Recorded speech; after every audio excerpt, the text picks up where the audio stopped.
were in the midst of the Asian financial crisis, which happened in 97, 98. I was doing like $1 billion transactions in London. And here I was making the same credit decisions, but for maybe $2 million, $5 million. I came back to India and I got the chance to head risk for an SME business. Why should an LP invest into private credit and not private equity? And we were talking to him about, like, do you want a 20-25 crore, loan for the hotel? And he basically said no. So are there any specific sectors where credit works the best? What's the most challenging time that you've faced so far?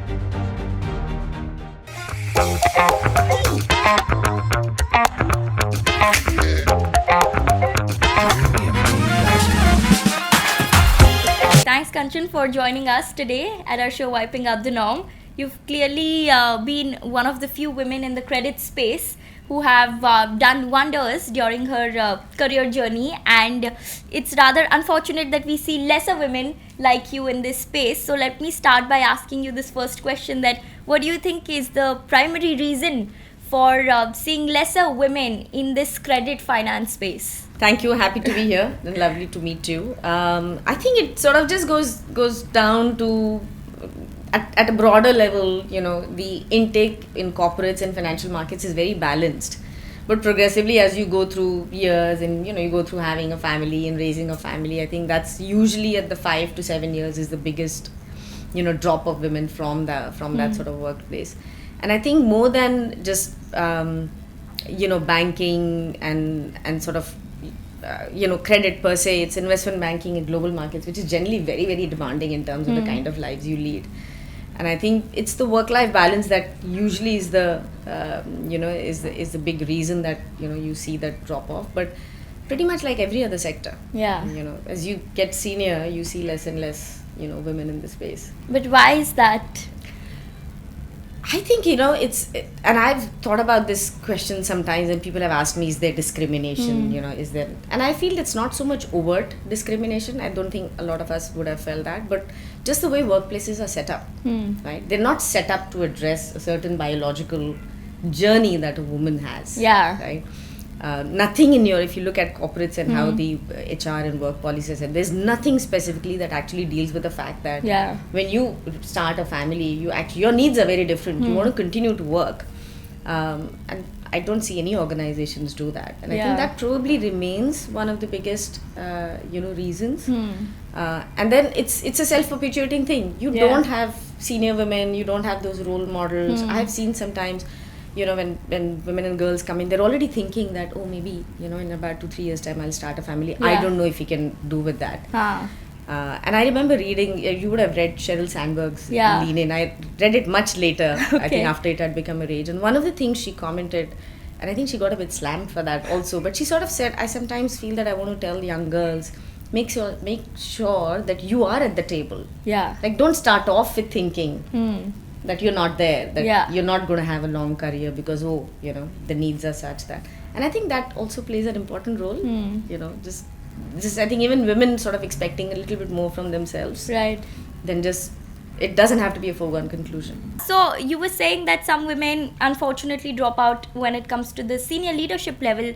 But talking about your journey, I mean, you've clearly made it to the ranks, and I want to focus on the positive side of things as well for our audience to know about the journeys of women who have actually reached there. So for you, how was it when you were transitioning into a leadership role, and how did you manage these things, which most women usually cannot? I think, when put into the situation, there is no reason why a woman will not be able to manage it compared to a man. Right? I think, everybody's a professional. We've all worked hard. As your roles evolve, you need to evolve. So that journey is no different for men and women. There is, in fact, I think at some level you could say that in some ways women are more open to, they evolve in their personal roles as well, right? Like on the personal front. I think it's about, to sort of have a very meaningful journey, and I've been fortunate to have that. Sometimes it's about taking chances. And I think I have taken a lot of chances, and not all of them work, right? When you look back after 30 years, it all looks really good, right? And it feels great, right? But during that journey, there were times when a particular chance didn't work. And then Like, can you mention a few instances of these chances? So, we were talking earlier. I took up this position which required me to work out of Korea when I was based in London, right? And my daughter was about 15 months old. Yeah. And it meant that I had to travel to Korea for 2 weeks and then come back 2 weeks. And I would have had to do that for about 6 to 9 months before the role transitioned full time into London. Massive doubts. Yeah. But my husband was, he's always been the biggest supporter and encouraging, no, Kanchan, you can do it. Like, we can do it, just go, it's fine. And I did that, right, with the idea that after 6 to 9 months, we'll be all in London and it'll be fine. And it was hard. There were times when I would feel, what am I doing? You go through that. It so happened that job didn't turn out the way I thought it will. Like, I came back and it sort of coincided with the .com boom because it was like an online investment bank. And then I ended up joining Barclays in London. But at that time, I could have looked back and said, see, I've done this for about a year and this didn't work out and it was pointless, right? So that happens. Some chances will work and some won't. But I don't think a lot of women would have taken that call in the position that I was in. Correct. Right? I took it partly because I've always wanted to work, like I never wanted to give up.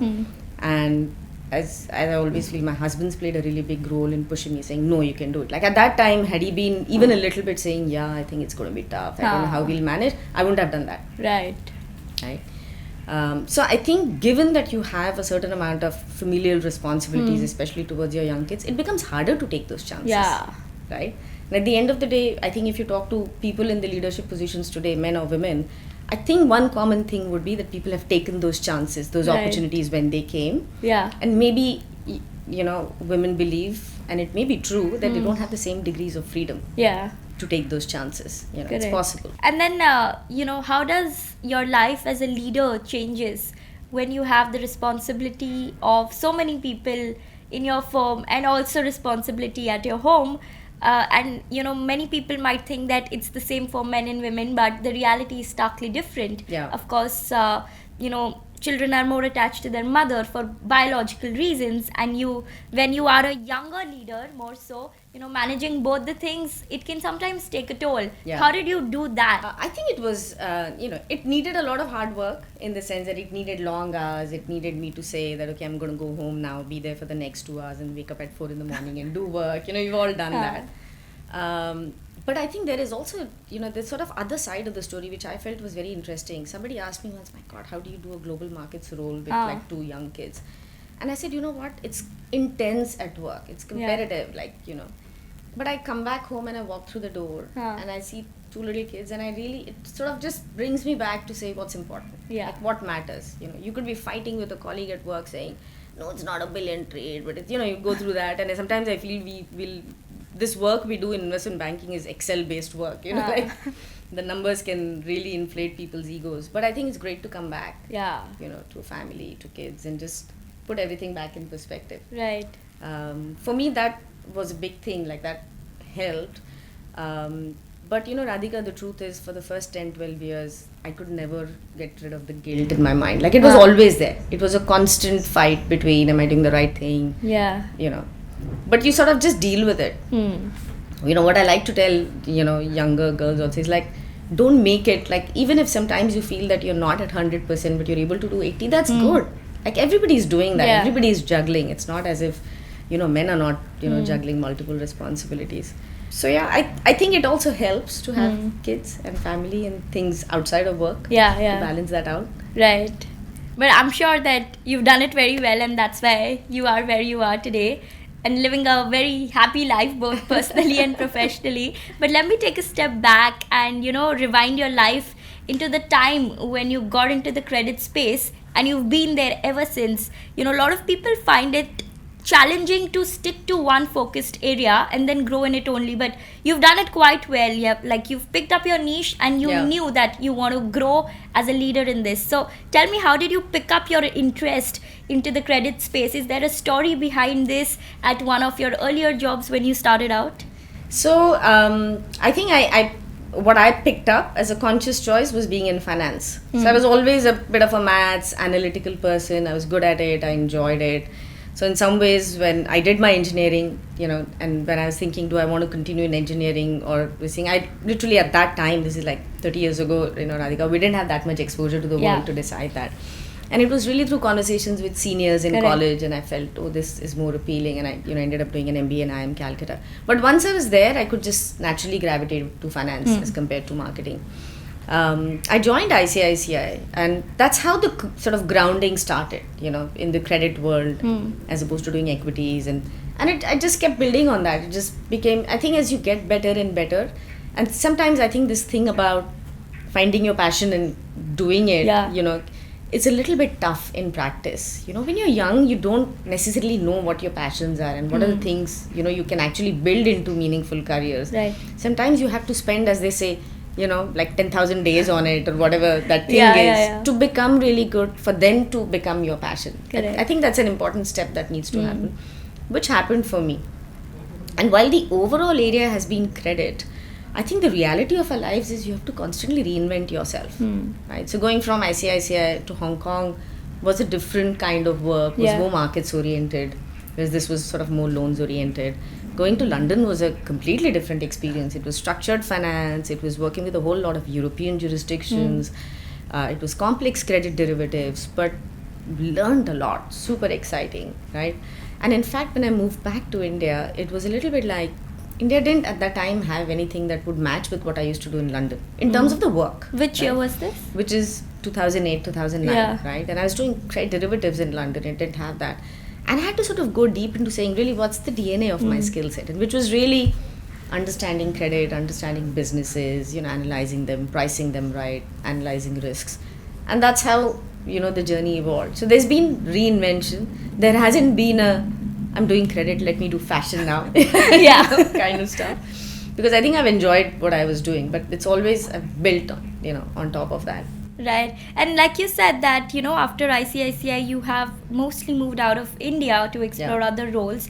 A lot of people in companies like this do not get exposure directly to international markets. So how did these opportunities come to you of working outside India in reputed companies? So, I mean, when we were at ICICI, somebody just mentioned saying, there's this company in Hong Kong and they're looking, to hire people, and there were like 5-6 of us who joined that batch in Delhi, and I was probably the only one who was like super excited, like I must go and meet and find out. Like, you were the only one. I went first, and then there were a couple of people who were also friends. I said, I had a really good interview. It looks very exciting.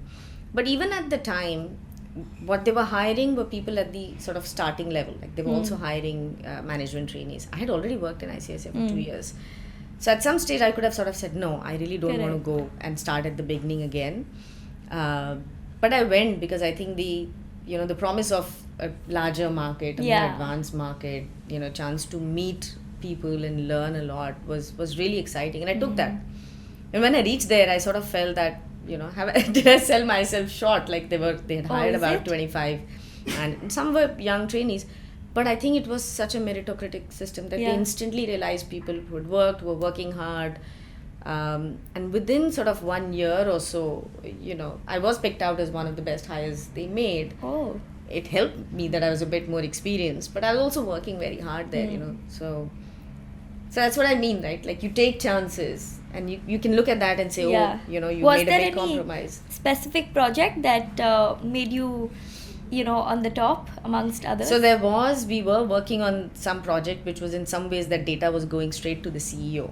And I remember this was like last week of December, it was Christmas Eve, and there was some deliverable, and I said, no, I need to do this. So I was sitting in the office, literally by myself. It must have been like 12:31 in the night, working on something. And the CEO happened to sort of walk in, because in Hong Kong, the office area and the places where you party and go out, they're all in one, district. Correct. Like BKC. Yeah, and then he said, what are you doing here? It's Christmas Eve. I said, no, I'm working on this. And we had a 15-minute discussion on something that I was trying to solve. And I think he remembered that, it just ended up giving me a little bit of visibility directly with the CEO. Oh. And then that, work got recognized, So, yeah. It's all about taking those chances. I do think it is about, taking the chances. And again, as I said, as I look back, not all of them work out. Yeah. But I think everything you go through when you take those chances, you still learn. You get to a better place personally. Correct. Yeah. That's there. And then how did your transition from Hong Kong to London take place? Because your story is very interesting from how you moved to one place to the other. So I'm sure that this will also have some story attached to it. So tell us about that. So Hong Kong actually, we were in the midst of the Asian financial crisis, which happened in 97, 98, one of the worst crises in the markets. Our firm was a pan-Asian firm, so we were massively exposed to that. I was pregnant with my, with my first child, and literally, I think this is December, Jan. It was like 3 a.m, and my husband said, like, "What are you doing? You need to be back home." And I said, "Listen, it's really bad right now. Either we survive, or then I'm going to get some time and put my feet up." And that's what happened. So the firm, in fact, didn't survive. I said, let me take some time off, have a baby. And my husband sort of, found an opportunity in London. And I said, yeah, let's go. Like, would be. But it also meant I went to London with him. And finding a job wasn't easy. Because London's a far bigger market. Correct. Right? And I think, and again, it was the same thing. Like, people were saying, okay, you worked for 4-5 years, but it's not relevant experience. So you have to start from scratch. But this time, I didn't take that. I was like, no, I can't do this like again and again. So it took me longer, to find something. But I think eventually, I joined Barclays. How did you get to Barclays? So, one thing I learned is this was somebody who I had worked with in the past. And I feel pretty much like most of my things I can trace back to people I've worked with in the past. You leave an impression.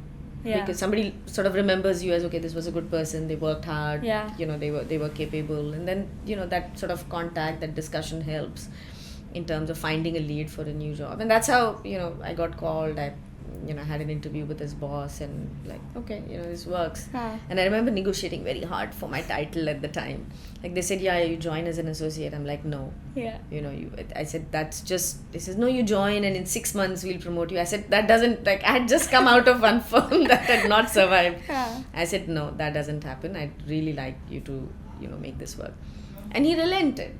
He's like, okay, fine, we'll take you on whatever. It's all about asking openly without being hesitant. Yeah. Had you not asked and openly accepted, thinking that you're anyways not getting anywhere else, I don't think so you would have grown up the ladder so quickly. Yeah. It helps. I think it maybe also shows your conviction in yourself. Yeah. That, it's okay to insist and ask for something that you think you deserve. Yeah, that is interesting. That how you asked for your title.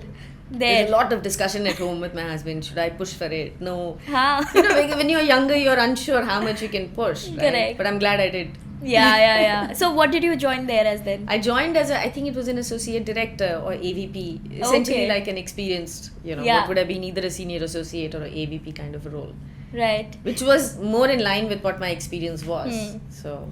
And in all these years until, London, did you face any kind of gender biases in these other jurisdictions? I think not overtly. I didn't face a lot, in investment banking or in global markets. Not in the way. In a very subtle way, I felt after Barclays, I joined HSBC for a while. And I think there, I remember on the desk, sometimes I used to feel, like people used to go out, big nights, Thursday night used to be like team going out, getting late. And I used to feel it's okay to not land up Friday morning on time for the morning meeting if you've been out with the team for a long this thing. Somebody would just joke about it. But if I say that I need to go to my daughter's school because there's a coffee morning or something like that, it's always a little bit like, what? So, these are sort of, people don't even realize these biases. Yeah. So, I think those kinds of biases people have.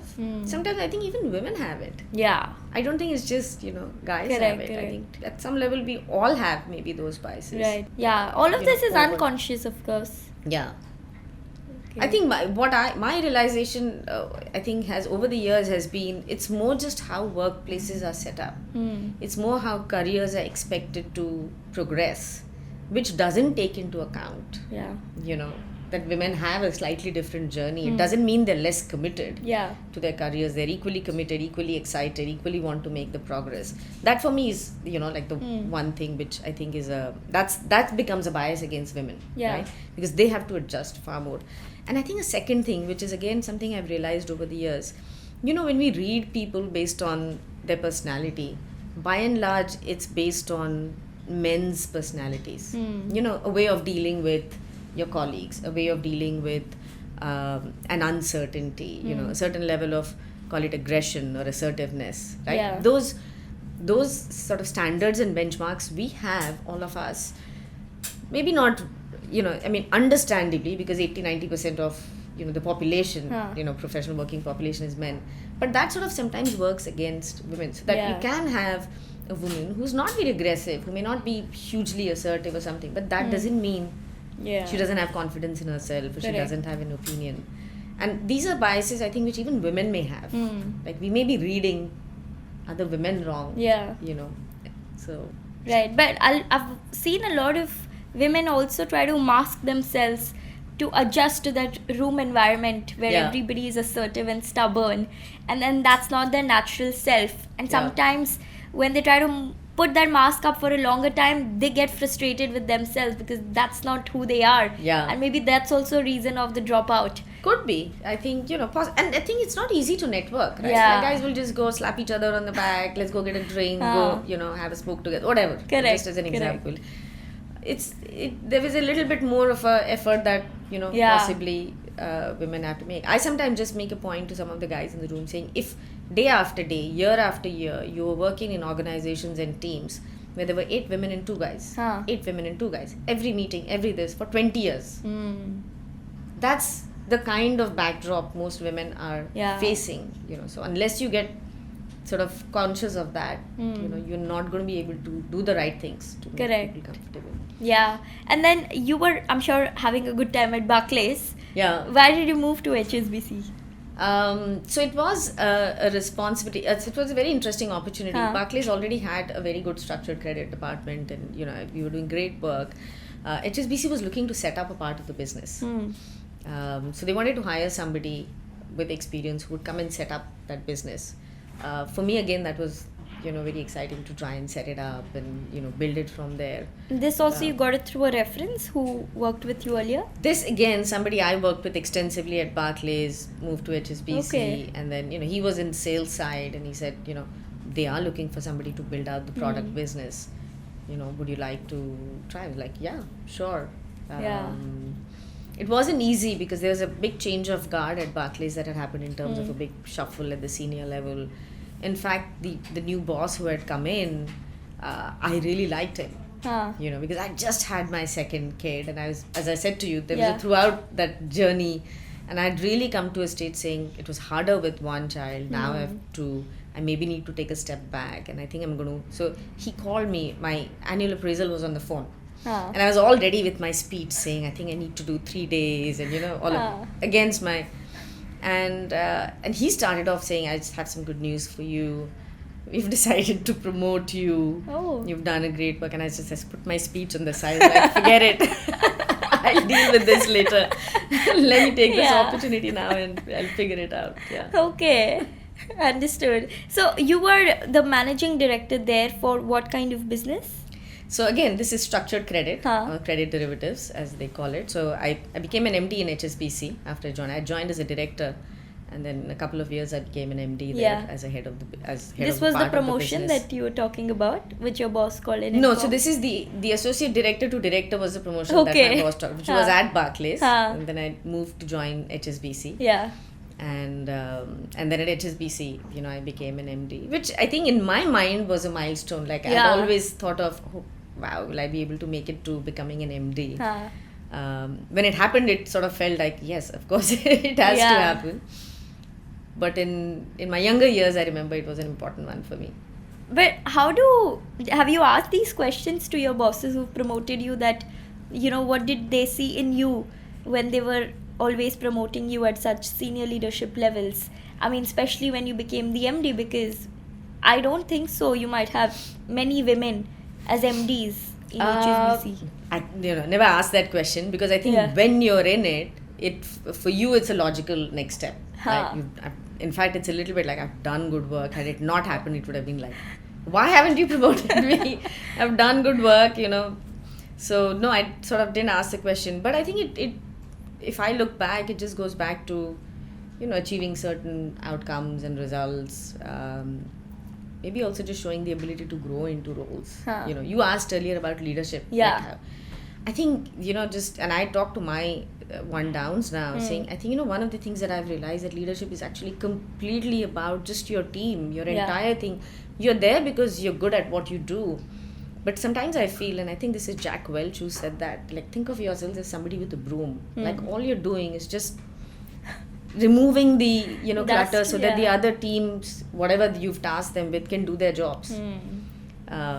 Keeping the floor clean for the team to dance. To dance, just enabling people to get their work done, and in some ways setting the right strategy and goals. But the biggest learning has been, it's, I think, about authenticity. Like, you can't, be a fake successful it till you leader. make it. Yeah, You can't do that.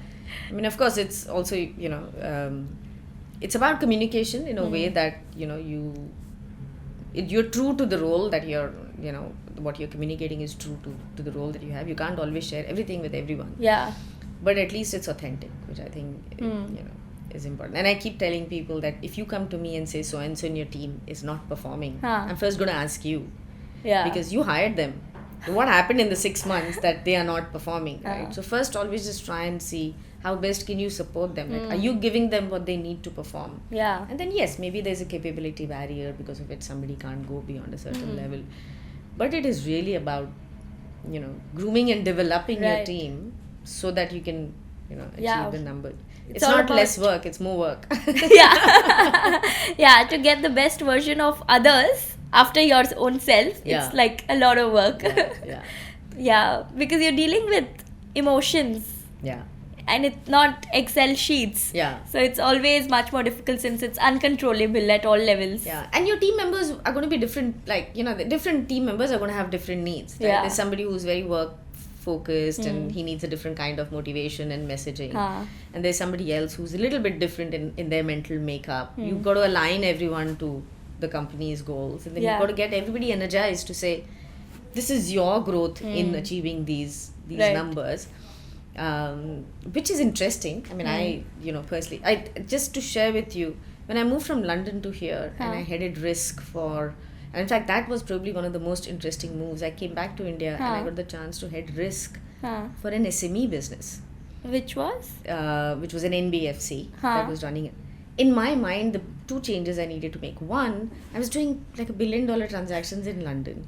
And here I was making the same credit decisions, but for maybe $2 million, $5 million, like 20 crores, 30 crores, 40 crores. And I had to say to myself, it doesn't matter what the size is. Yeah. It's still an equally important credit decision. Correct. So I need to just de-link myself from the size. Yeah. And if that was doing anything to my ego, I need to just move out of that. Yeah. Like you said, numbers inflate egos sometimes. It does. And I think that happens especially, I think, in financial markets and banking. And the second thing was, I used to head maybe a team of 8-10 people in London. When I came here, I was heading a team of like 125 people across 10-11 zones that we had in a business which was new for me. So it was as much to say to a lot of these, and I'm sure some of them may have felt, who's this person who's come from London? She doesn't know anything about the SME business. How is she going to run risk? But I think it helped me to be open to them, saying, listen, I have a lot to learn from you, but I want to share a lot of my perspective in terms of how can we look at risk and how we can become better. And I think it was one of the most fascinating experiences for me running, risk for this organization. And in fact, what we do today, so much of that has come from that work, which is traveling really the length and breadth of India and seeing businesses down south in Coimbatore, textile business there, a trucking company in Mohali, businesses in Surat, in Calcutta, in Pune. And I think just really getting excited with the kind of businesses people had built. Yeah. Not just the large cap businesses we see on stock markets. Correct. This was actually getting so closer to your customers and businesses. Yeah, and just to see the enterprises in India, right? Like all the excitement that is there, which doesn't make it always What was the name of this organization? So I was with Religare Finvest, which was an NBFC. And they used to do SME business. And I joined to head risk for them, which was really, really, really interesting experience. But how did you come to India to head this after doing that? We moved to India first, and I moved partly driven by a personal reason. My dad wasn't keeping well. Okay. He wasn't going to be able to travel to London. Huh. And then it just felt like, we wanted to. So that's how we moved back. And I met a lot of people in the industry because I was like, I've done very complex structured credit in London. Huh. I really want to do something interesting in India. But there wasn't an equivalent job. Okay. And that's when I said it was about saying, okay, what's my DNA? Yeah. And then, the sort of group CEO there felt that, he says, okay, do you want to come and head risk for us? Like, you've done risk, you understand risk pricing. And I said, yeah. And I remember saying to my husband at the time, I said, I don't know if a guy wouldn't have come back and become a head of risk of a very small SME business. Yeah. But in it, I think, was the opportunity to really see a different world. When you work with large banks in the financial markets, you work with the large conglomerates and corporates. But really, so much of what you see on the ground in India comes from 1,000 to 1,000 crore businesses, which are not small. Correct. Which are very exciting. Give me one example of an incident where you were mind blown when you were evaluating the business for the credit. Many examples. We went and met. So this was an export-oriented unit in Gujarat, in Western India. Firstly, I just loved. We entered the factory, this thing. Everything was spick and span. I was so impressed. I was like, everything was in its place. There's one little lamp in the thing. We went in and, he said, my business is doing well. He was generating profits. You could see it was a small business. He was building a hotel. And we were talking to him about, do you want a 25 crore, loan for the hotel? And he basically said, no, I can build this out of my own accruals. Oh. So the kind of wealth creation that I've sort of seen these businesses have done through just, taking the business from wherever it was. It may have been like 100 crore business and grown to 1,000, 2,000 crore business, and those, accruals got pumped into either, sort of real estate or into this thing was like, oh wow, you wouldn't have met this person. If you have met, you wouldn't have thought that runs a good business, has the ability to go and build a hotel and spend 25, 30 crores out of accruals without taking a loan. And there were several such businesses. And this was when you had approached these businesses? Yeah, so as a head of risk, I used to go with the business guys. Yeah. When they were doing loans, I would go with them because a 25 or a 30 crore loan for an SME business is a larger loan, right? Correct. It's not a small loan because otherwise it gets done by a framework. So I would spend the time trying to understand the business. And I think the most interesting part of my work has always been meeting businesses. Yeah. Because I always find it really energizing and motivating to see an enterprise, that either provides a service or takes X and makes it into a Y and creates employment, generates, profit. For me, that visiting factories, right, visiting plants, maybe it's the engineer in me, that's always energizing, very exciting. It's always great to meet people who. And what was the interest rate at which you all were giving loans at that time? So it depended. So if you're doing a secured loan, that would be like a 12, 13%, 14%. If you're doing an unsecured small loan, completely unsecured, that may be a 17, 18%. Incidentally, the unsecured loan portfolio was one of the best performing for us. How come? Because it was, I think, always the better quality borrowers. It was always stronger financials. So we could take that unsecured loan call. And the margins were high because they were unsecured. So it was a well-performing And then business. at what rate would you borrow from the bank? So the bank rates were maybe 9, 10%, 11, 9, 10%. Okay. Yeah. So it's like a classic NBFC model. Right. Where you generate a name and you have your. For me, I think what was interesting was just seeing a very different part of India and corporate market. Yeah. And seeing that they all had access to bank lines and everything, but there were needs of these businesses that could not be met through bank lending because bank lending is subject to a set of regulations, rightfully so. Yeah. Because those regulations need to address, the sort of stability of the banking sector. But in that was an opportunity to say that, okay, can you provide more customized solutions to deserving companies, deserving corporates and generate a better return? Yeah. But how would you all be different at Religare in terms of giving the loans as opposed to other NBFCs? If you look at all NBFCs, pretty much NBFCs have their own model, right? Like there are a lot of NBFCs who are in the business of what's called as asset financing. You're giving financing against an earning asset, maybe a commercial vehicle, construction equipment. That's one underwriting framework. What we used to do was we had the lens of the customer. So it was an SME customer, but then we could do a secured loan against property, we could do unsecured working capital, we could do a equipment loan. So, there were various sort of frameworks. And in fact, one of the things when I joined was I said, can we revamp our underwriting framework? And we actually did that. It went on to win an award, but that process was really amazing because a lot of the people said, we've tried to do this, nothing changes. And said, we've done this 3 times. And I would say, good, if you've done this 3 times, you have 3 ways in which this is not going to work. Now let's try the 4th one. But it's essentially the team that came up with a new framework, where we wanted to bring in certain kind of, hygiene in terms of, not just go by framework, but also keep your sort of end goal in mind in terms of what we are trying to assess. And then how did you make a shift from Religare to BPEA equity? So as a part of that, with the presence we had on the ground in Religare and the kind of businesses we could access, we figured that there is actually a great opportunity to access mid-India, which is where there is in some ways a big shortage of capital. And we wanted to raise a fund to invest in these companies. Mid India meaning? As in mid corporates, mid-size corporates, anything sort of 1,000 to 2,000 crores or so. And that's how we sort of came out of that and raised a fund. Religare came in as a partner in the fund. So we spun ourselves out. That's how I've sort of founded the business with the rest of the team, with the team that came along. And then we set up this kind of a, what is called as performing mid-market credit. And that's how we raised our first fund. And which again at that time, there are a lot of doubts. It's hardest to raise your first fund. Right? But we said, okay, nothing to lose. Let's go ahead and give it a shot. And we raised our first fund. And then from then in fact, Religare was going through its own sort of restructuring. And we felt that we were on to a really good thing. We completely believed in the business we were building. And we were looking for a credible partner. And that's how we came in touch with Baring Private Equity Asia. And then we took our entire business and became a part of BPEA. That's how BPA Credit was born. So we became the credit business. And how did they decide that India could be a good market for credit opportunities? I mean, it shows great confidence in our market, when a foreign fund is entering into India for this. So they were already present in India. So they're familiar with India.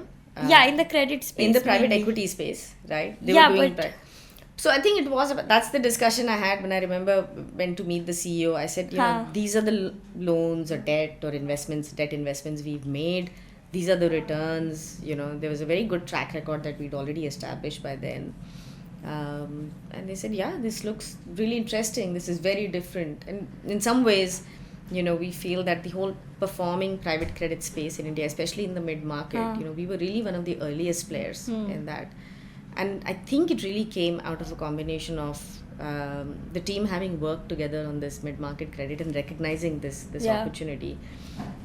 My work abroad, where I was familiar with how private credit as an asset class has grown. I mean, it's grown from 0 to like 1.5 trillion in like 22 years. That's been the growth of this asset class.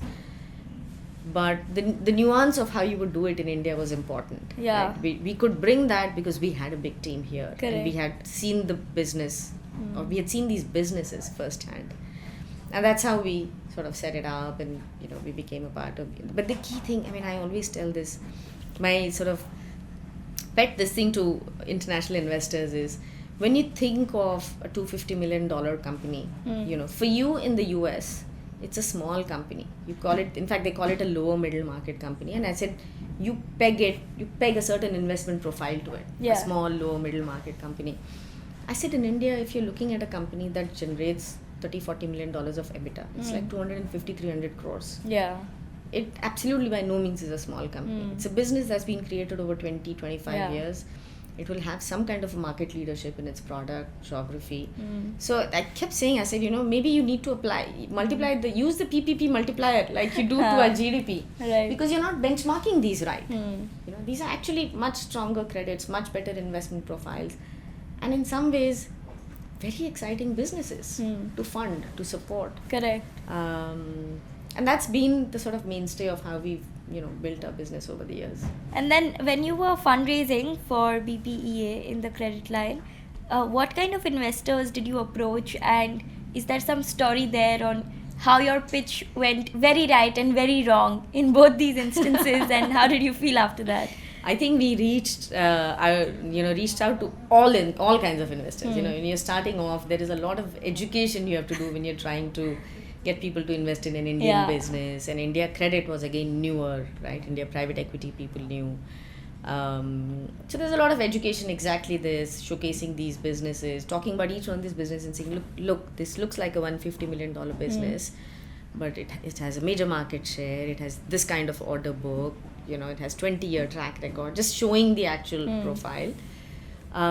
We reached out to really all the global credit investors, which is pension funds, endowments, insurance companies, sovereign funds, family offices to some extent. But we also believed in developing our onshore market.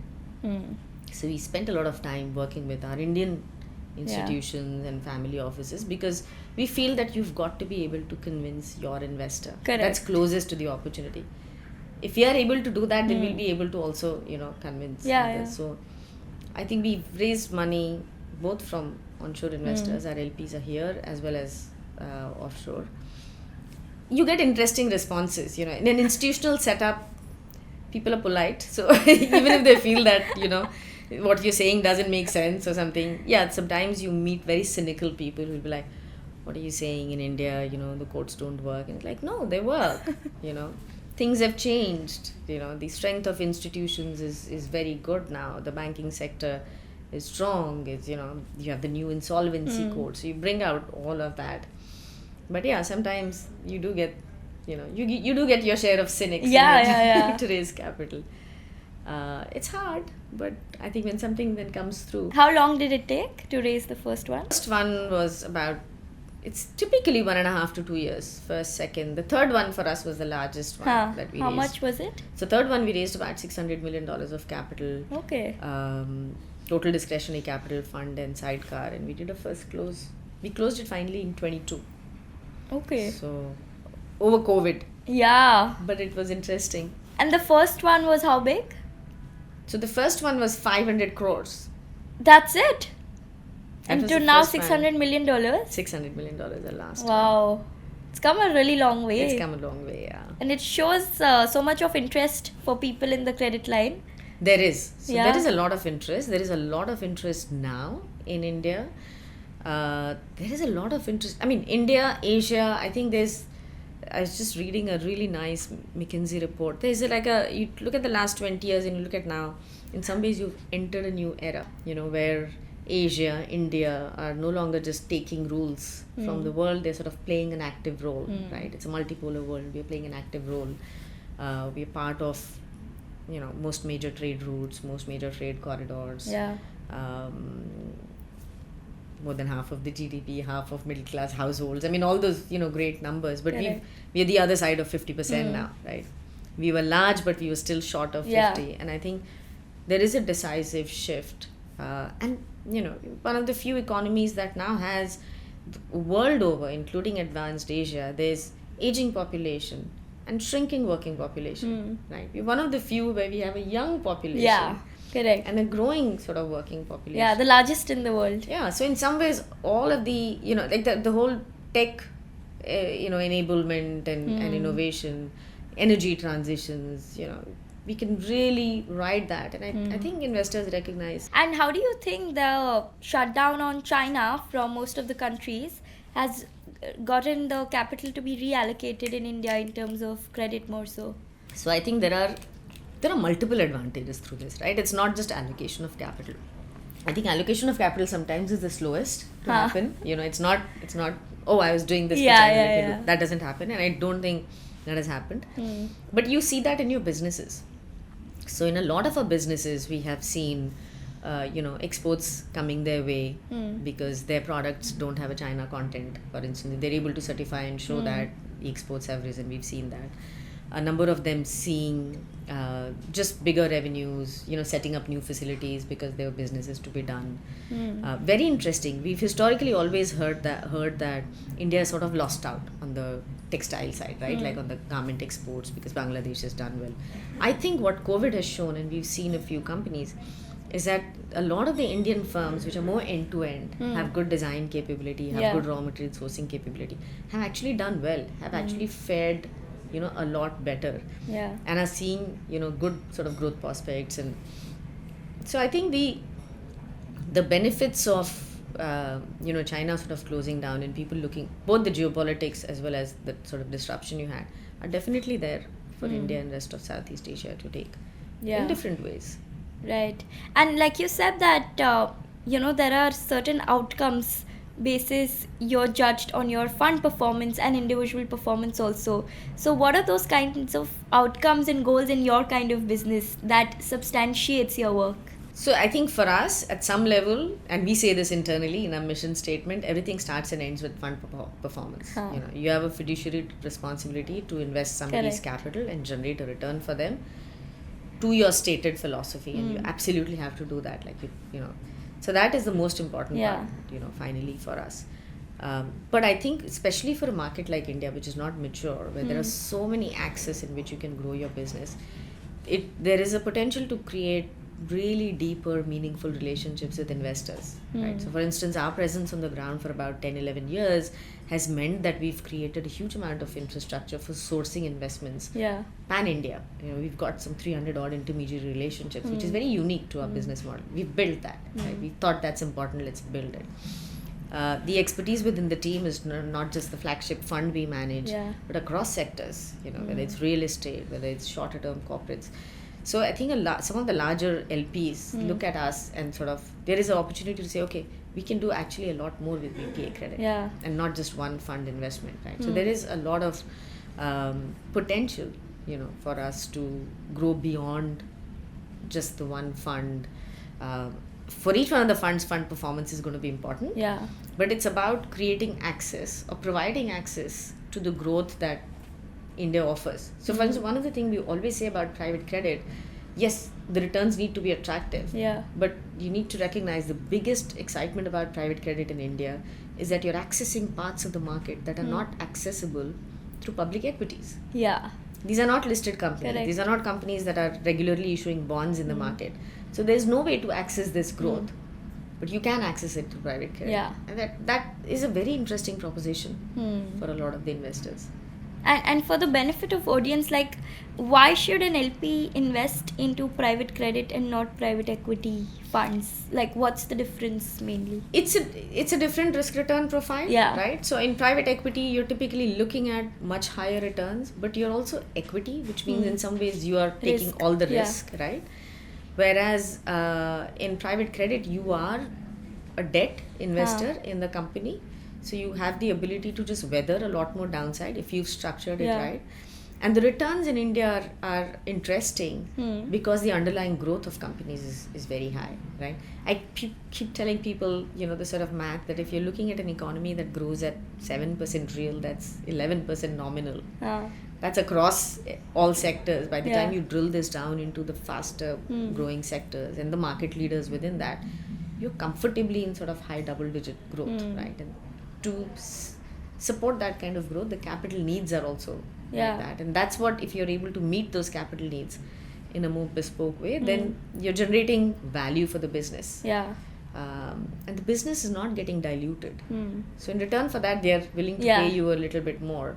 So for an investor, it's like, I can do private equity, and maybe private equity I do in these kinds of sectors, but I can do private debt in these kinds of sectors. So it's not one versus the other.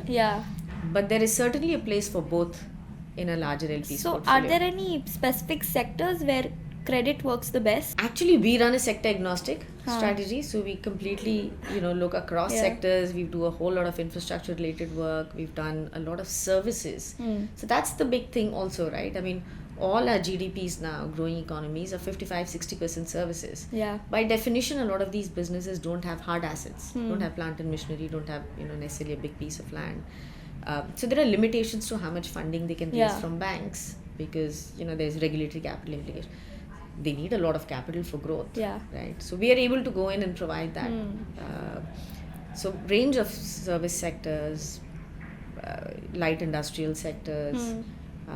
And infrastructure, so really across the board that you can you can access. So for businesses which do not have collateral assets, like plants or machineries, for new age businesses like tech businesses, how do you structure debt for them? So, I would first start off by saying that there is a lot of venture debt that has got done in the new tech businesses, right? And that's a very different product. Whereas what we do, private credit or performing credit, is very much based on cash flows, like cash flows and earnings. Whereas startup venture debt is a different ballgame, right? But within our businesses, when we are doing service businesses that don't have capital assets, we actually look very closely at the underlying contracts and cash flows. A number of these companies would actually have very sticky customers. There are 3-4 year contracts with customers. The switching cost to customer is very high. So there is a lot of conviction behind the cash flows and the earnings the company is going to generate. Right? So that is the first sort of port of call for us in saying, do we want to make this investment? You can create a general charge on the cash flows of the company. Sometimes we would take a specific contract and say we want these cash flows to come into our escrow, so that we have a line of sight on the escrows. So there are and you can always do a pledge of shares. But for us, fundamentally, we look at the operating company, its cash flows, the strength of the business to make that investment, because that's always held us in good stead, through market cycles. Has there been any time where you judged a company's fundamentals a little wrongly and then not able to generate the kind of returns that were expected? So I think more than right or wrong, it's about the fact that business conditions change. So for us, we in fact say that monitoring the company and the cash flows is very important, and the more proactive you can be, the more the earlier you can anticipate what's happening, the better you're going to be at managing it, right? So yes, that happens. There is absolutely, it's not a case that you made an investment and that's it, 5 years later you have a return. But we manage that. That's a process we've evolved over the years. It's a process, there is a sort of institutionalized process to it. It's not left to the two deal members who've done the deal. You've done the deal, now you better generate the return, right? So we bring in our legal resources, we bring in our collection resources, our monitoring resources, and it's collectively we monitor and we take them through the process. Sometimes you have to initiate legal action. Sometimes you're able to resolve it through dialogue.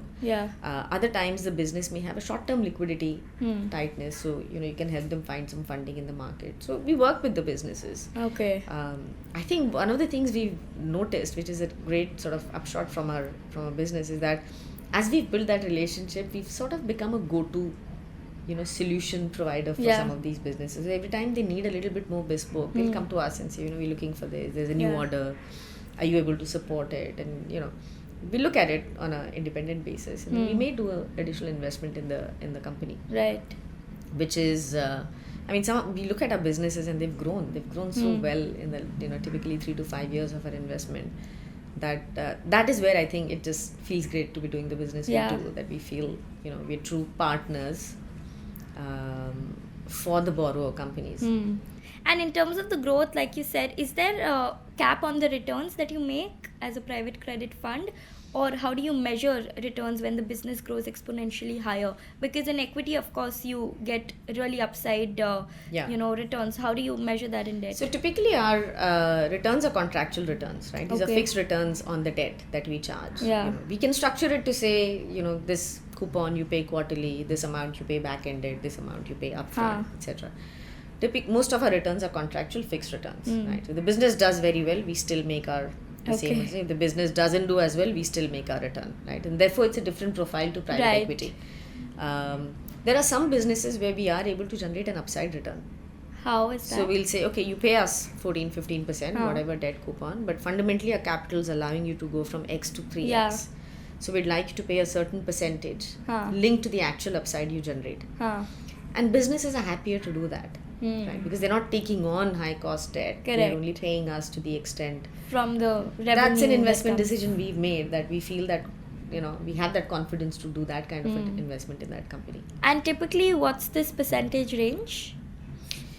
80% of our returns are still contractual, because it's a debt return.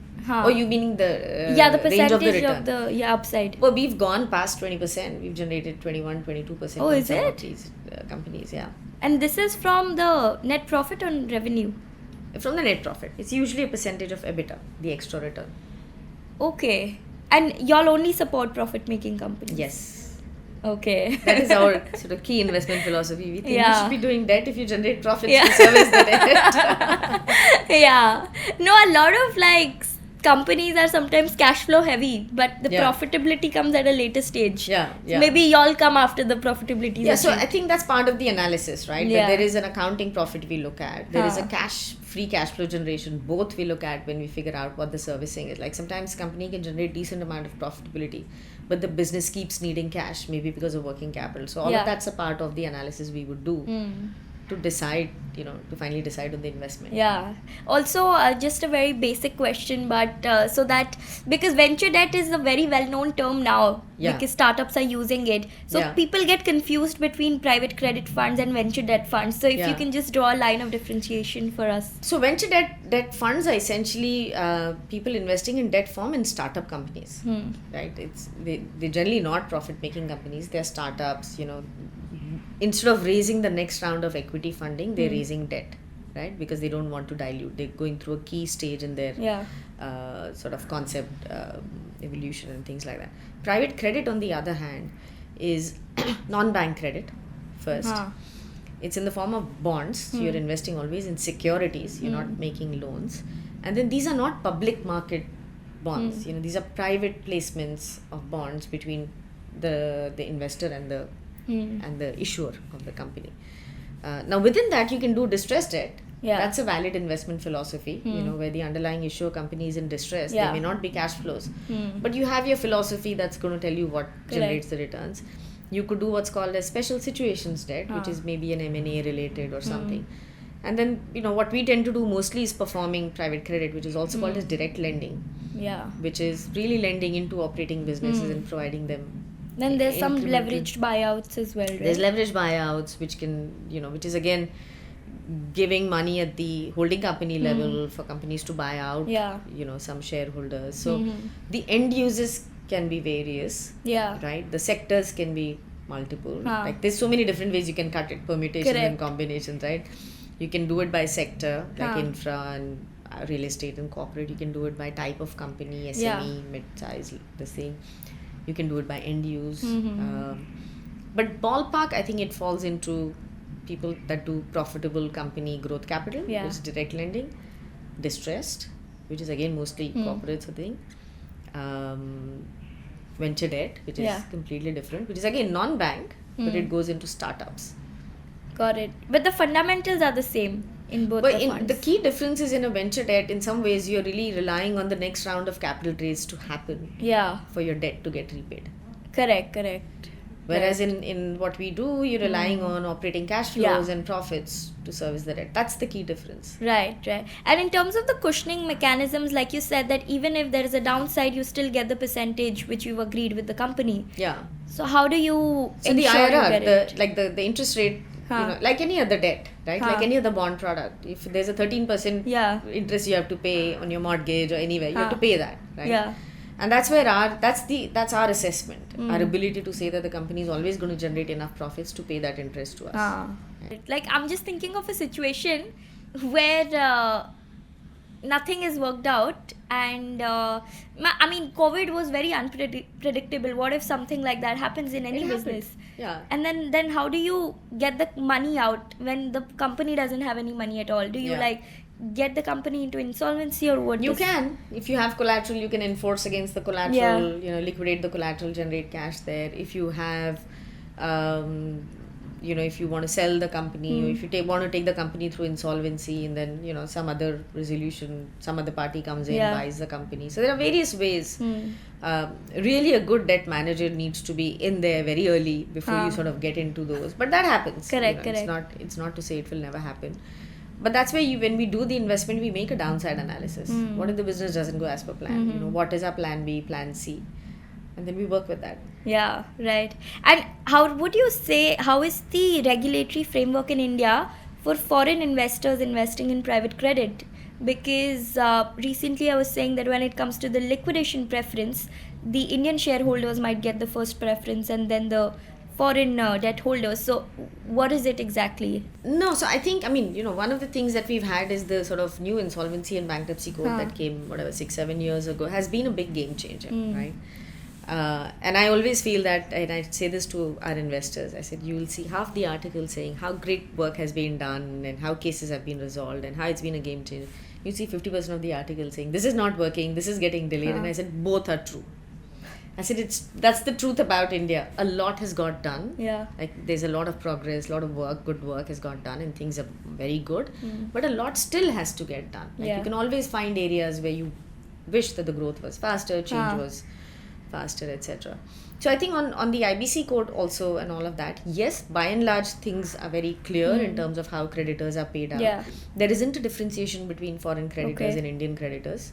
It's the same kind of whatever your ranking is within the debt. Yeah. There are certain areas of the code that need a little bit more work. Like that will evolve. So there's for instance, if you have typically in the debt you'll have a senior debt holder and a junior debt holder. Typically the senior debt holder should have a say or a bigger say in terms of what's happening with the processes.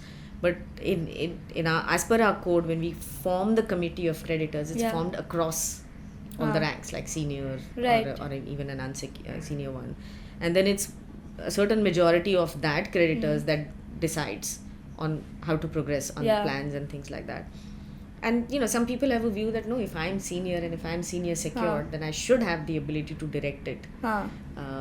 So there are things like that, on a code of this size that has come in and fundamentally, really changed in some ways, how we look at corporate bankruptcies and this thing. It will always take time. Yeah. You will never have a day one and you say, okay, boom, this is the code and it works perfectly well, right? Like it'll go through its evolution. And I think that's a constant process. I don't see that. I remember once I was talking to a US LP and we were talking about that and he says, oh, I heard that it's just this, you can get nothing through the codes and it's just, I was like, no, like who did you speak to kind of stuff. And he's saying so and so, we'd made an investment in a private equity firm. I said, maybe debt firms, we are set in up. Equity that's the case, that they don't get it first. Not just that, I said we are set up to manage debt because we have invested in the form of debt. So I have a legal team, we have a litigation expert, we have people who will take us through this process, courts and maybe a private equity firm will not have that equal amount of resources because the thesis is a little bit different and maybe that's why you got that kind of answer.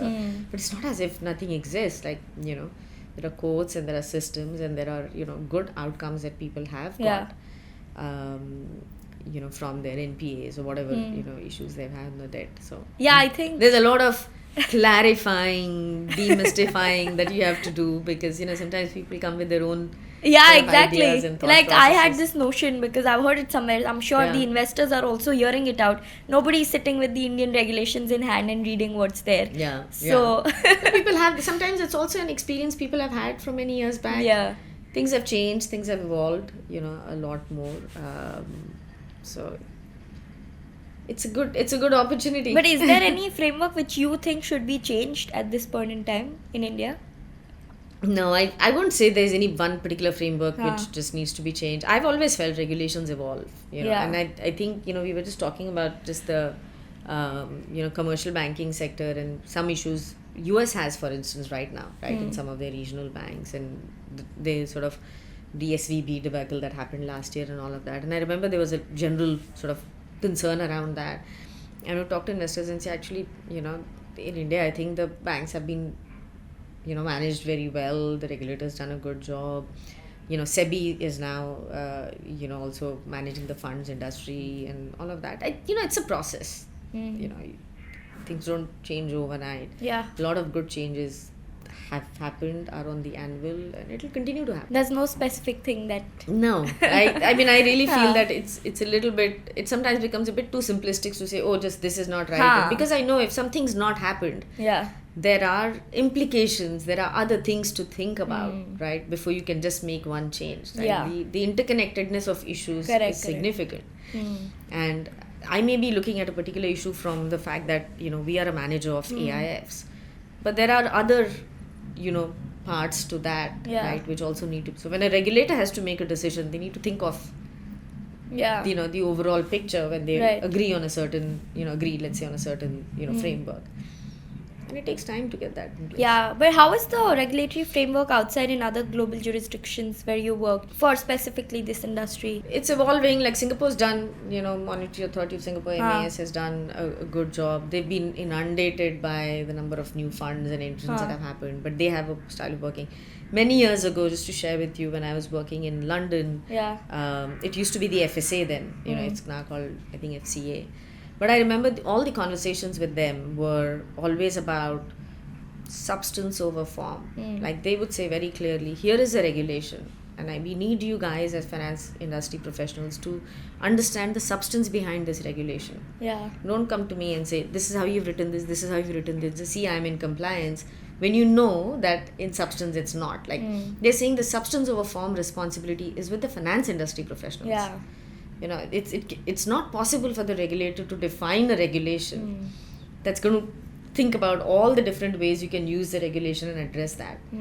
So the onus of that was always on the finance industry professionals, and it was very important because we were doing a lot of structured work. So I think that's a good responsible way and it's putting the responsibility back on the industry professionals. Yeah. And I remember sometimes you would sit across the regulator and you would be like, if you're really arguing and you don't know the substance in this particular regulation, then you shouldn't be doing this work. They were pretty sort of clear about it. That was their format in how they used to regulate banks and this thing. I think that's happening here also. But we'll move to the rapid fire round. Starting with the thing that you mentioned in our conversation, that India is a market which yet needs to be matured as opposed to the global markets. So in specific line of your business in credit, how do you think is the opportunity lying ahead for Indian credit market? I think the size of the opportunity is tremendous. And there is benefit for both sides. I think for India, it's a way of bringing in a very different source of capital, right? Our needs for capital are massive, right? One of the sort of key development indicators is what's called as capital deepening or capital per person, right? We used to be at like $10,000 per worker. This was 20 years back, and I think we are now at 30 or 40,000. The developed world is at 300,000, right? So we have a good savings rate. I think our markets are in a good way that those savings can get channeled, but we need outside capital. I think allowing the private credit industry to develop in the right way is going to bring in a completely new source of capital where the need for return is not huge. Need for consistency of returns is important, and that opens up a sort of big growth capital, and it reduces the pressure on a banking system and other parts of our system.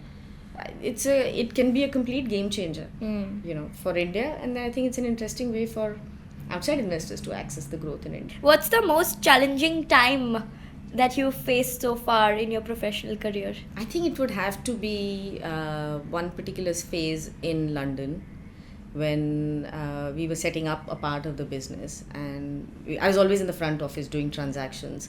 But when you're doing that, your surrounding ecosystem needs to develop. So you need your risk professionals, your product office, all of them also sort of in line with what you're doing. Because otherwise you're proposing complex transactions. But if they are not geared up, like if they don't have a resource who can understand complex transactions, then you're not going to get your approvals. Yeah. So I remember there was a time when it was extremely frustrating because we couldn't get anything through. Oh. And I remember then saying, I think, the risk guys need to hire some people, right? Who can then come up and ask the relevant questions. But today we are just facing a wall because they don't have the right kind of resource. And I think there was a trivial sort of a long period of not being able to get through and get things done. Yeah. Because the resources, I remember it just felt very frustrating. But I can think of that right now.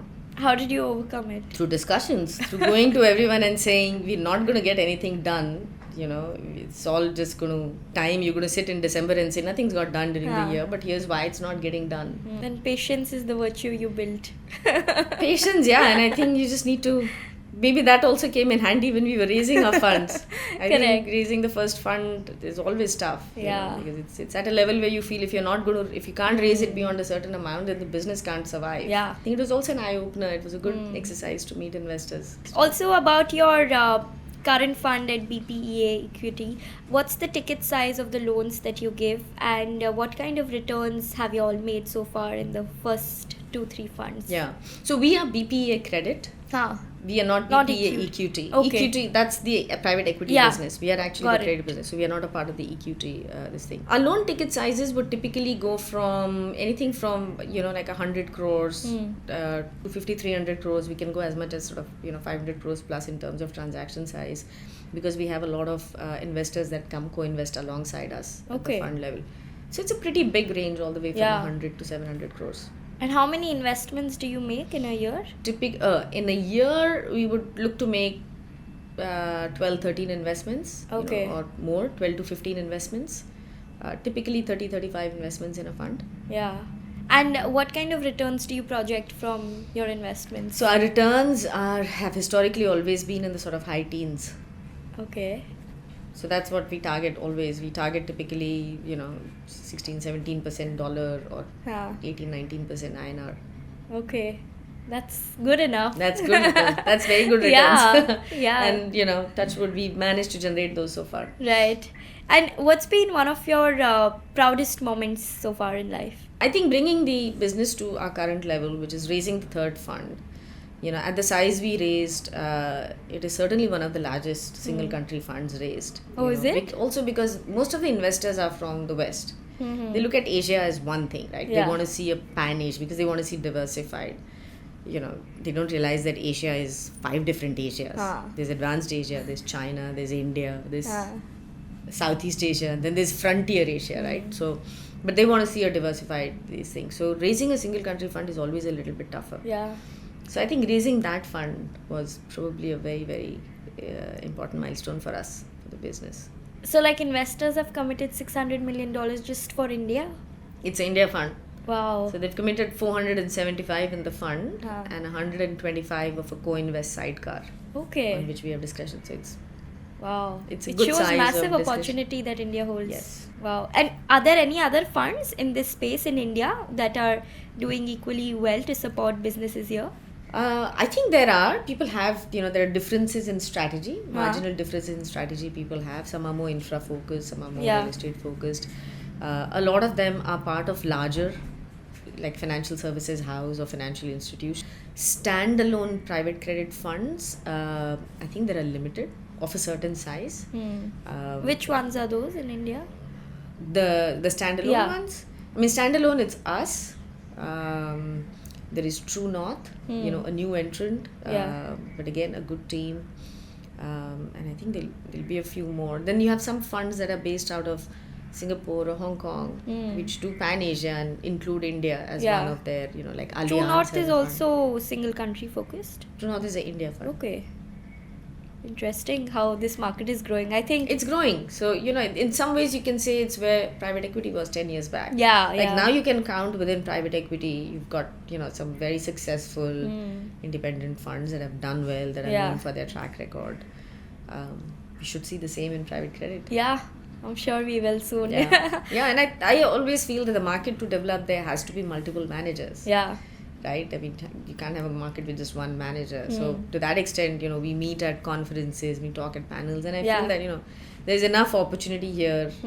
It's just good to have a few managers doing well, growing, Yeah. responsibly within the market. And that's happening. Got it. And what's that one thing which you, when you think about it, you feel like you could have done this a little differently? I don't think about it like that. Because I think at any point in time, you take a decision based on the set of parameters and in the markets that, whatever market condition is. And this is true also for personal life, right? Yeah. That you take a decision based on a set of things that you have. And then later the things might change, right? And of course, I think I've just learned that this is about the same point about taking chances. You can look back and say, oh, I could have done this and I should have done that. And there's some learnings. But I think it's also about saying that was the decision I took in that situation. Now, So you don't have any regrets, so to speak. So what excites you then for the future? Like you said, what from here? So what is next for you on your vision board? the next for us is really broadening our business. So one of the, like I said, for us, yes, as we deliver performance, size will come to us naturally. There are more investors that get convinced with what you have to offer and the size grows. And I think we are in a market which is growing, right? So that's what's great about India, building a business here. What is exciting for us now is to broaden this beyond the one fund strategy that we have today. So We are looking at a shorter tenor fund, which we think is a big opportunity in the Indian markets. There's a lot of institutions and family offices that look for 3-year product. Yeah. Different return profile, good companies, and something that we naturally originate and we do, right? So it's just about tapping into that. There are other asset classes, where again we can build, because we've got an understanding of the market. We've got a team with a very deep expertise, credit expertise. We've got the ability to source investments. So the real exciting thing for us is how do we broaden our business? Yeah. So grow, but also broaden at the same time. This is also making me excited to know which more new investments will you make. But speaking of your past investments, if you can name a few which you all recently made. I think there are some investments that have been in the press. So for instance, we provided a sort of growth and debt facility for WeWork. Which is a large flexible co-working space. So there's one I think we closed recently, which is a fintech lending platform that provides financing to underserved youth and students in working poor. So we've given them a sort of a growth facility. What's their name? It's called M-Pocket. Okay. I think it's probably just in the press like a couple of days ago. We've provided multiple growth facilities to a solar renewable company called Vari Energies. So yeah, there are quite a few. Yeah. Some we can talk about because they're already in the public space. And how long does this take, this deal closing? Typically, like 3 to 4 months. Okay, not too much. Yeah. No, but we 3 to 4 months. I think maybe it's closer to 4 months, and we would like to get better and better at it.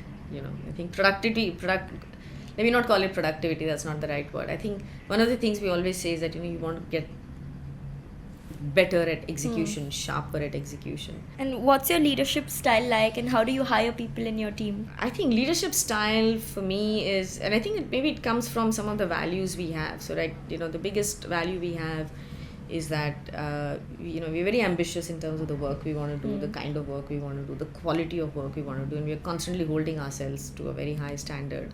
So there is a lot of ambition, but it's always with the right values. So that for us is number one. Number two, and I've played a lot of sports in my life. For me, sports is a great example. Any team sports, I feel, for every individual, you can have your individual excellence goals. You can decide you want to be a Virat Kohli, you want to be a Ronaldo, but everything you do is in the context of the team victory, right? And I love that analogy when it comes to how we run our businesses. People are playing their roles. They have their own goals and ambitions of taking their work, personal work, to a certain level, but it's always in the context of what the business needs and what the business goal is. So I think my leadership style, I think at one level I like to be very hands-on in terms of knowing what people are doing, but I've also evolved and learned that you need to delegate. Correct. And that's how you grow. I firmly believe that if the person's happy doing what he's doing and he's seeing growth, and the bigger alignment we can create between the individual's growth and desires with the company's goals, that's a winning combination. Right. So one of the things I feel when I look at my rundowns or even the team is how can I create that alignment constantly, through communication, through being open, through saying actually you want to do this, and the company really needs you to do this right now, and how can we align it. I'm just actually right now reading a book which is fabulous. I've literally just started it. It's called Boys in a Boat. Okay. It's a real story. This is about a batch of freshmen in 1933, Washington University, who joined the rowing team. Bunch of rookies, and how they trained and went on to win the 1936 Olympics in Berlin. Oh, wow. And it's incredible for 2 or 3 reasons. They were actually competing with very elitist teams in the UK, Hitler's team in this thing. And these came from actually, very sort of modest backgrounds. This was also the time they'd come out of the Great Depression in the US. So general mood was down. And so this victory was a tremendous victory. What's really interesting, this sport, if you think of the shell, right, the boat, it's like a 2 feet, I think, width, and it's this long thing. And the most interesting thing about rowing is that you're in a line, and even a second here and there in terms of your coordination, and that's going to eat into your performance. So, Right. so you have to be perfectly coordinated. And what I like, one of the things when I read about part of it, and I'm reading this, there's a movie coming on it, is that not only do you have to row for yourself, you have to row for your team.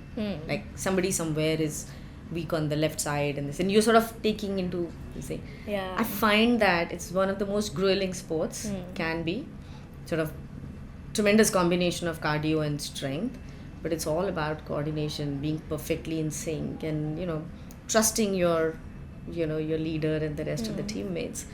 For me, that's a beautiful example of how collective things can get Yeah. done.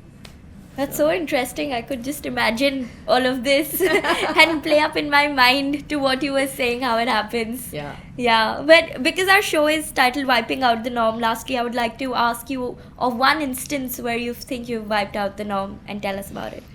You can talk about any of your portfolio companies also that you transformed with your capital. I think the portfolio companies for us, one of the things I feel is that these are really enterprising and hardworking entrepreneurs, right? And I think a lot of their success they owe to their work and energy, and we are really partnering in providing them capital. So I won't be able to take an example, from there. Interesting. I remember somebody once said to me, "It's like, oh, you've had an amazing journey. You came from a small town and you've done this, and maybe that's a way to look at it." But honestly, I never felt I came from a small town. Like, Yeah. I was like, Nagpur is a good town. It's a big enough town. But I remember when I reached IIM Calcutta, for a bit I felt, because you had people from the IITs, and I did my engineering at REC. I didn't even appear for a JEE. And I used to feel like everybody knows everybody. How's that possible? We are registering today, right? And I remember feeling a little bit on the back foot there, but I sort of persisted, did hard work, and did well for at the end of the 2 years. Maybe that's what it is, but I think at every step you feel when you've reached a certain thing, you don't sort of look back and say, oh, look how far I've come. You sort of say, okay, where do I need to go now? Yeah. That's the constant line you've been saying throughout. So. Because I think, something was a sort of a big ambition, but as you approached it, it's moved, right? So it's like because you are still wiping out the norm. You're in the process of it. I think, let me say, I think what is important is creating something. Yeah. Have you made a difference? We are seen as a pioneer in this space. I absolutely don't think we're the only ones doing it. I think there are a lot of good firms doing good work. We were certainly amongst the earlier ones. First ones. And, feels good to and this is absolutely completely the whole team together. There's just without a doubt everybody coming together, believing in the future and what we're looking to build, and build that. Maybe it's wiping out the norm for the team as a whole. Yeah, absolutely. And for India as well. I mean, you've raised so much from outside investors who are committing to, give their capital in a new strategy. Yeah, so I think that is in a way, wiping could be out wiping the out norm. the norm. But on that note, exciting note, because I'm very excited to see what future has. What future does private credit market have in India, and wanting to see your work now more and more. But thank you so much for giving your time and all the insights from your journey, from your profession to us. Really enjoyed speaking to you. Thank you. It's incredible what you've created, and I've thoroughly enjoyed having this chat with you. Good luck to you as well. Thank you.